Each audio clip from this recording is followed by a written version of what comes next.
আপনি এনে কই লইছেন? আপনি না কইলেন ঝর্ণা দেখাইতে লই যাবেন, ঝর্ণা কই? এটা কি আপনি ঝর্ণা নি?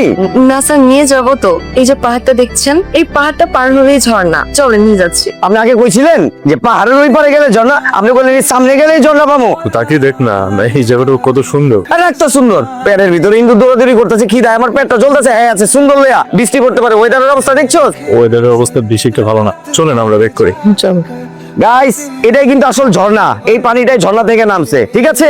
কিতারে মা ব্যবহার করে ভিতরে ঘোড়াটা ঘুরাই দেয় জন্য। হ্যাঁ চাচা, আমি ওনাদেরকে সবটা ঘুরে ঘুরে দেখাইছি। আসলে ওনার জন্য এই পুরো চা বাগানের এত সুন্দর সুন্দর জায়গাগুলো আরো ভালো করে দেখতে পেলাম। তোর ওয়ালেটটা একটু দিত। নেও। কিন্তু স্যার আমার কাছে তো ভাঙতি নেই। আমি ভাঙতি নাই, ভাঙাইলো হেন সমস্যা নেই, দাঁড়াইছি এনে। পুরোটাই রেখে দেন, থ্যাংক ইউ দিতে হবে। Thank you sir. কি শুরু করছস? দিল দরিয়া হইছো? 1000 টাকা দিয়ে দিচ্ছ, ভালো কথা। 1000 টাকা দিলি, আমারটা দিলি গেলা। আবার মজদুর মতো হাসতেছে, কি হয়েছে তোর? আমি আমি বাড়িতে যাই, তুমি কিন্তু খেয়াল রেখো। আচ্ছা ঠিক আছে, গেলাম কিন্তু। বুঝছিস তো ভিড়, মেয়েটার চোখে মায়া আছে রে। কোন মায়ার চোখে মুখে মায়া দেখলি? কি কস না কস, কি হয়েছে তোর? আরে ওই যে আজকের মেয়েটা যে আমাদেরকে ঘুরিয়ে দেখালো। কি বে, তুই মাইয়ার কথা হেন উঠাইলি গেলা? কি হচ্ছে কি তোর? তুই কি প্রেমে টেমে পড়লি নি?